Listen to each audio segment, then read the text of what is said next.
पहाड़ी के नीचे रामगढ़ नाम का एक गांव था। गांव के सारे जानवर हरी घास खाने के लिए सुबह उसी पहाड़ी के ऊपर बसे जंगल में जाते और शाम होते होते घर वापस आ जाते थे। हर दिन की तरह लक्ष्मी नाम की एक गाय अन्य गायों के साथ उसी पहाड़ी के जंगल में घास खाने के लिए गई थी। वह हरी घास खाने में इतनी ज्यादा प्रसन्न थी कि वह कब एक शेर की गुफा के पास पहुंच गई उसे पता भी नहीं चला। शेर अपनी गुफा में सो रहा था और वह पिछले 2 दिनों से भूखा भी था। जैसे ही लक्ष्मी शेर की गुफा के पास पहुंची, गाय की खुशबू से शेर की नींद खुल गई। वह शेर धीरे धीरे गुफा से बाहर आया और गुफा के बाहर गाय देखकर खुश हो गया। शेर ने मन ही मन सोचा कि आज उसकी 2 दिनों की भूख मिट जाएगी। वह इस तंदुरुस्त गाय का ताजा मांस खाएगा।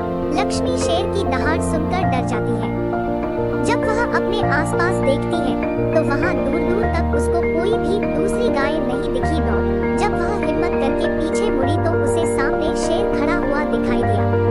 उस शेर ने लक्ष्मी को देखकर फिर से दहाड़ लगाई है और लक्ष्मी से कहा, मुझे 2 दिनों से कोई शिकार नहीं मिल रहा था। मैं भूखा था। शायद इसलिए भगवान ने मेरा पेट भरने के लिए तुझे मेरे यहाँ पर भेजा है।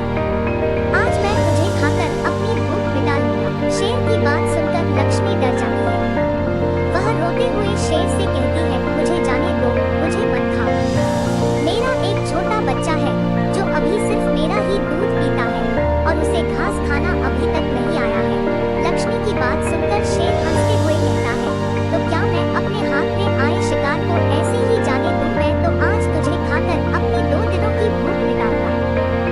शेर के ऐसा कहने पर लक्ष्मी उसके सामने रोने लगी और विनती करते हुए कहती है कि आज मुझे जाने दो, मैं आज अपने बछड़े को आखिरी बार दूध पिला दूंगी और उसे बहुत सारा प्यारा करके कल सुबह होते ही तुम्हारे पास आ जाऊंगी।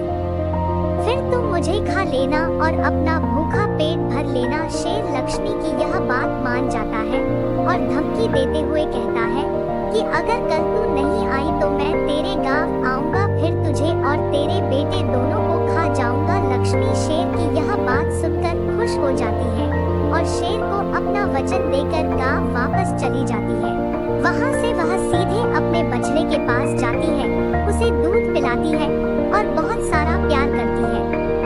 फिर बछड़े को शेर के साथ हुई सारी घटना बताती है और कहती है कि उसे अब अपना ख्याल खुद ही रखना होगा।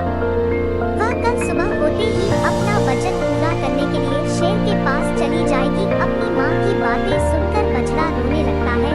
दूसरे दिन सुबह होते ही लक्ष्मी जंगल की तरफ निकल जाती है और शेर की गुफा के सामने पहुंचकर शेर से कहती है, अपने वचन के अनुसार मैं तुम्हारे पास आ गई हूँ, अब तुम मुझे खा सकते हो। गाय की आवाज सुनकर शेर अपनी गुफा से बाहर निकल कर आता है और भगवान के अवतार में प्रकट होते हैं। वह लक्ष्मी से कहते हैं, मैं तो बस तुम्हारी परीक्षा ले रहा था। तुम अपने वचन की पक्की हो, मैं इससे बहुत प्रसन्न हुआ। तुम अब अपने घर और बछड़े के पास वापस जा सकती हो। इसके बाद वे उस गाय को गौ माता होने का वरदान भी देते हैं और उसी दिन के बाद से सभी गायों को गौ माता कहना शुरू कर देते हैं।